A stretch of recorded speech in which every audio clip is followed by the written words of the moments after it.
I work night shift at Mercy General Hospital in North Jersey, so I know what tired feels like. But this morning I woke up exhausted in a way that felt wrong, like I hadn't slept at all. I thought it was just 3 extra hours I picked up this week. Jessica, my girlfriend, keeps telling me I need to stop saying yes when they call. But I can't say no to the hospital feels like the only place left where things still make sense. But today, nothing felt right.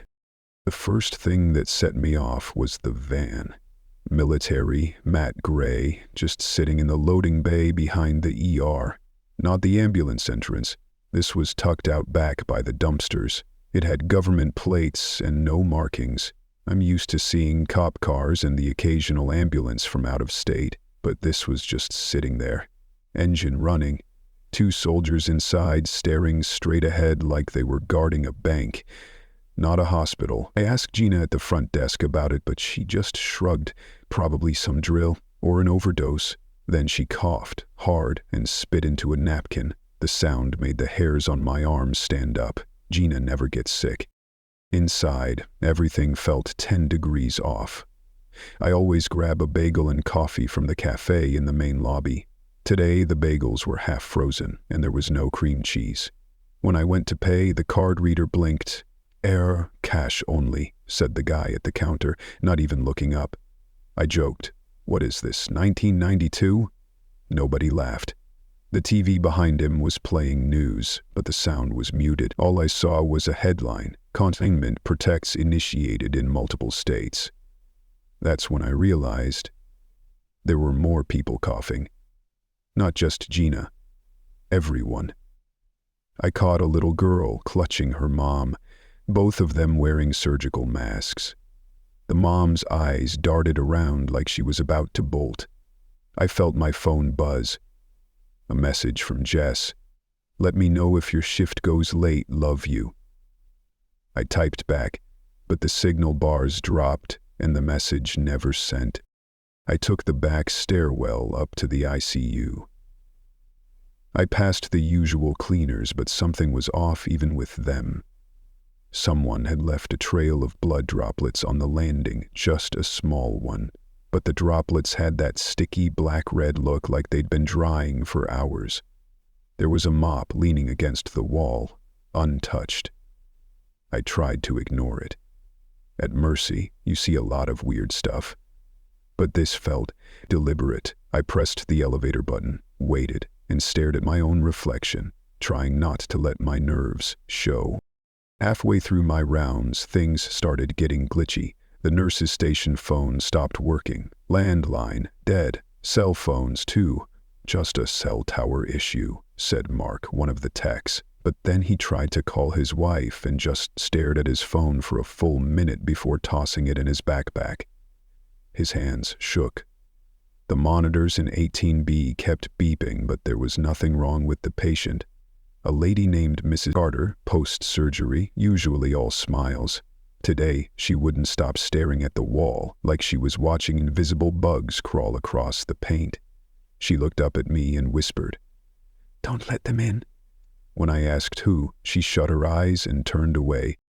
In the break room, people were whispering about news reports, outbreaks, quarantines, a town in Pennsylvania under emergency lockdown. Nobody agreed on anything. CNN said it was a chemical spill. Fox said it was a cyber attack. Local radios said nothing at all. Every time I tried to call my mom or Jess, it just rang or dropped. My friend David, who worked security, didn't answer his radio when I buzzed him. I went to find him and saw him through the window by the front entrance, talking to one of the soldiers from the van. They were both looking at the hospital doors like they expected something to burst through at any second. The weirdest part was how quickly people started to vanish. The volunteer who brings magazines, gone. The lady with the therapy dog, gone. Even Gina, who'd been at the front desk just an hour ago, was nowhere to be seen. When I asked around, nobody had seen her leave.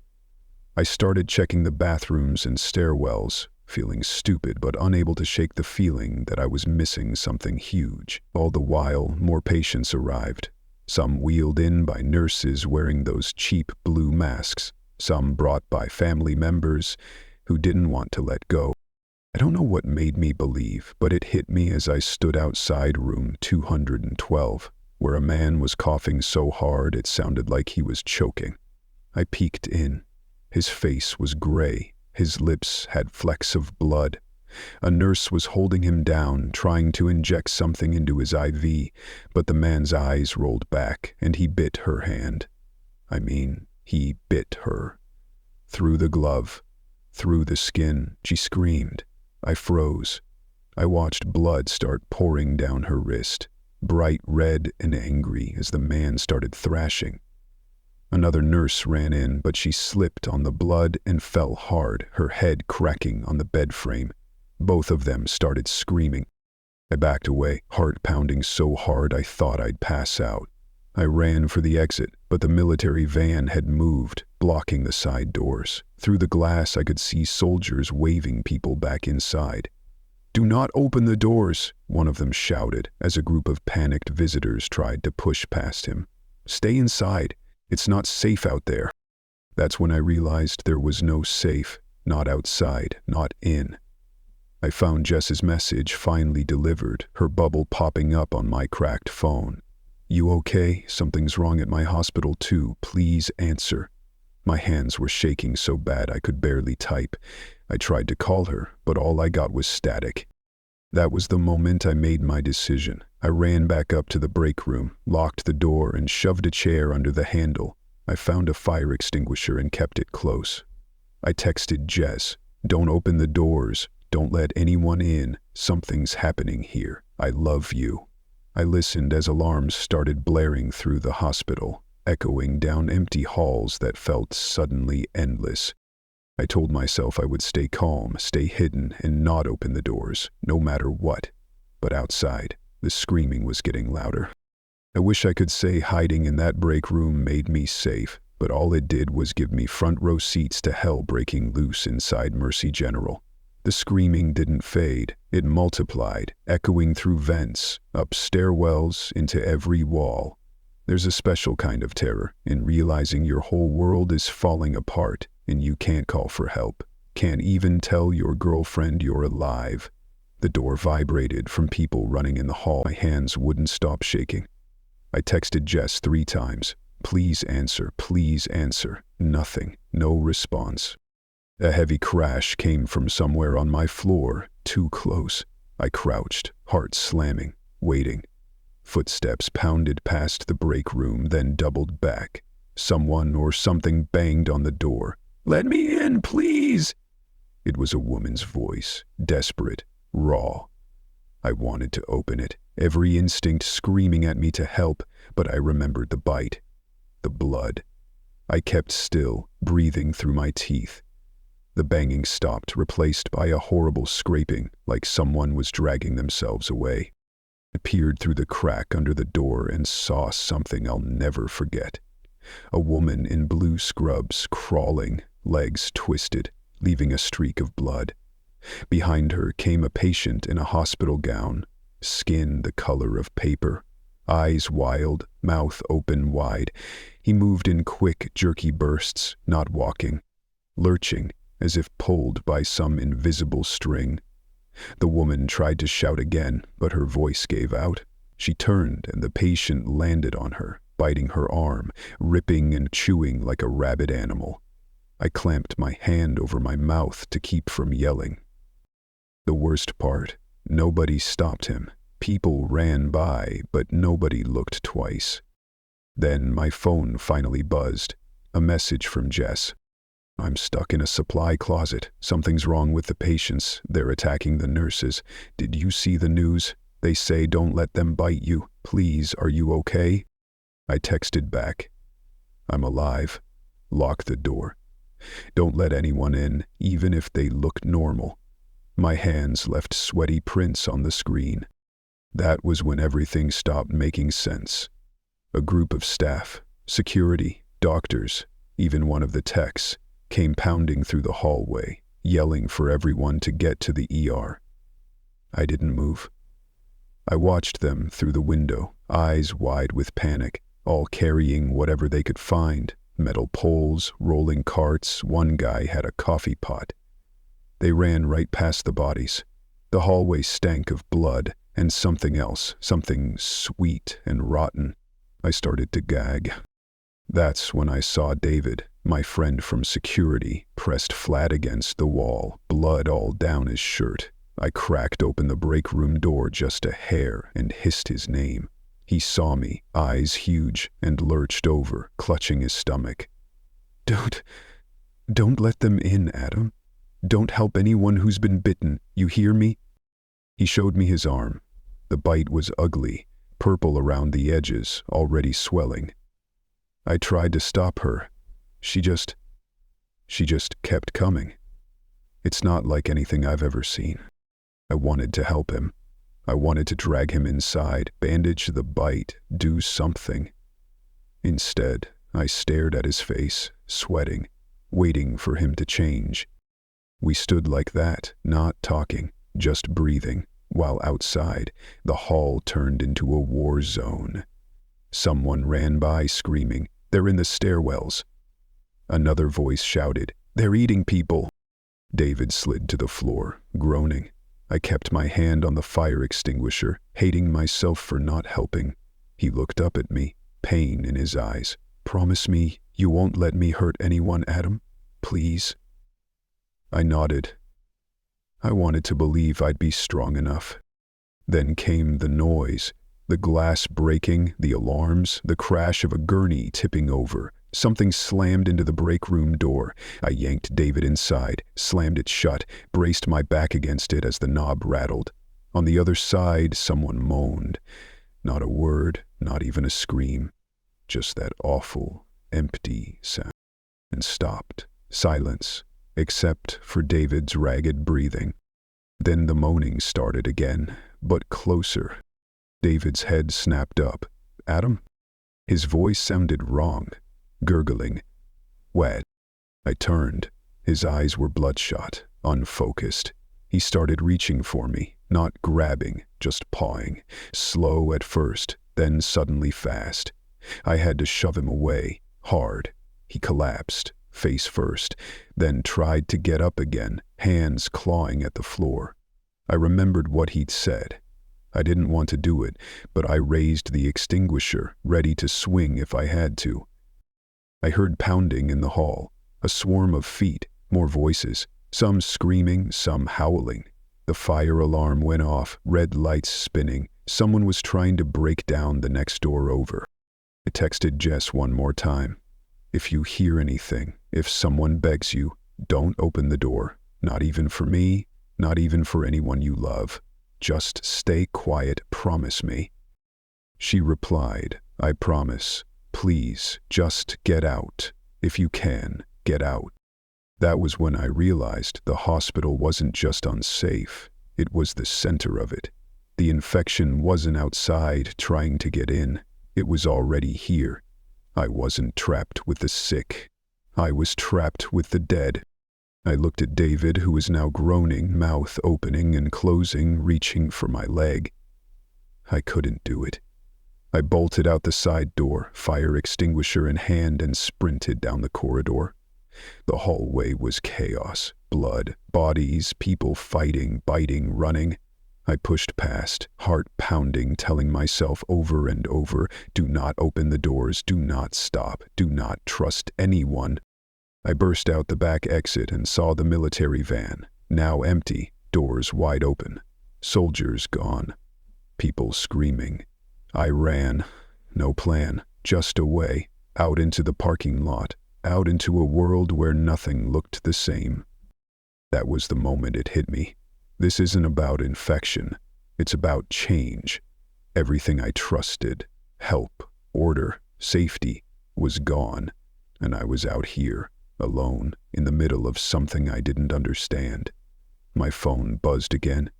"Jess." "Adam, I think someone's outside the closet. They sound wrong. They keep saying my name, but it's not their voice. What do I do?" I typed back with shaking hands. "Don't open the door, please. Just hold on. I'll find you." But I didn't know if that was even possible anymore.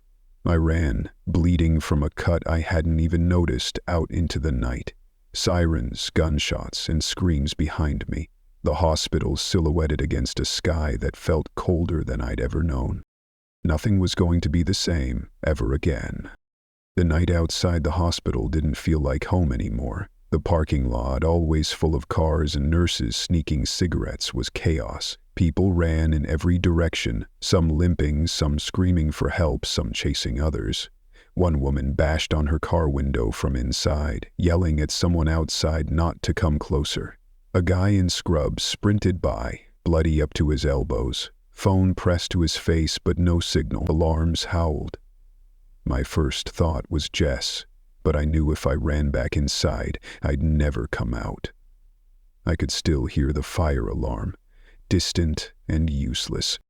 I ducked behind a blue Toyota, chest heaving, trying to make my mind work. My hands were shaking so badly I dropped my phone twice. When I picked it up, Jess had texted again. "They're at the door. I'm so scared. Adam, I love you." My stomach twisted. All I could do was type, "Stay quiet. Don't answer." "I'm coming," but I had no idea how. I was bleeding from a cut on my forearm, stinging in the cold. I tore my shirt and tied it off. I knew I needed help, but every voice out here sounded desperate or wrong. I kept the fire extinguisher in my hands, white knuckles, because it was the only weapon I had. Out by the ambulance bay, I saw a cluster of people huddled together, arguing. One of them, a nurse I recognized, bald guy named Mike, kept yelling, "We need to get inside. My daughter's in there." Another was shouting back, "No, you open that door, we're all dead." The third, an older woman in a volunteer vest, just kept crying. Some of the others looked half crazy already, eyes wide, faces smudged with blood, hands shaking. That's when I noticed the infection spreading in real time. A man stumbling from the ER doors, holding his stomach, muttering. He didn't make it 5 steps before he collapsed. The people near him backed away, but not fast enough. He started seizing, then he sat up, his face blank, mouth moving, hands grasping. He reached for the crying woman. Mike tried to help her, but the guy latched onto her arm, biting deep. Her scream echoed across the lot. Mike tried to pull him off, but the man turned and bit Mike too. That was it, the last line. I realized if I tried to help, I'd just end up like them. I ran. I cut behind a row of cars, heart hammering. Every instinct screamed at me to help Mike and the others, but something stronger screamed at me to survive. I heard someone shouting, "Help us!" but I kept running. First ethical fracture, first thing I regret, but I didn't look back. I ran to the staff entrance, hoping it was still open. It was chained shut from the inside. Someone had tried to barricade it. I kicked at the door, but it didn't budge. Above me, the hospital windows flickered with red light and shadows moved past, some slow, some fast. I heard more screams inside. I remembered David's face before he changed. I remembered Gina's cough.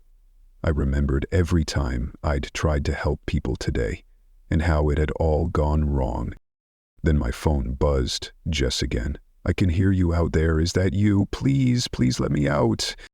It wasn't me. I hadn't even gotten close. My heart sank. "Jess, don't move. Don't trust any voices," I texted, "even if they sound like me." "They're changing, Jess. Promise me you'll wait for my call. Only my call," I replied. I ducked behind a dumpster as 2 more infected staggered by, one of them dragging a nurse's badge, mouth twitching. Their movements were jerky, animal, nothing human left. I felt the panic closing in, but I forced myself to breathe, think. I had one chance. If I was going to get Jess, I'd have to get inside some other way or find help. I looked around. A fire escape ladder up the side of the building, half pulled down. I grabbed it, climbing, pain shooting through my arm. On the 3rd floor, the window was already cracked open.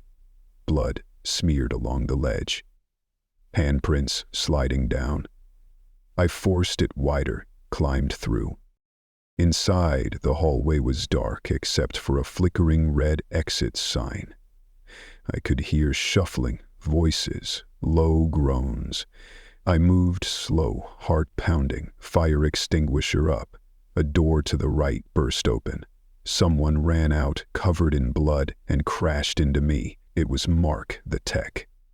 "They're everyone, man," he sobbed, grabbing at my shirt. "They killed everyone. We can't get out." He tried to drag me back toward the stairs. That's when I saw his sleeve, soaked in blood, a ragged bite on his forearm. He saw me staring and went quiet. "You got bit," I said. He shook his head, tears streaming. No, it's nothing. I swear, man, just help me. I'm fine." I backed away. He lunged at me, begging, "Don't leave me, please, Adam." I had to shove him. He fell, hit the ground hard, sobbing. "Don't let me turn, please." I ran, hating myself, but I ran. That's when I realized there was no saving anyone who got bit. No one, not even the ones I knew. Down the hall, I found the supply closet Jess had described in her messages.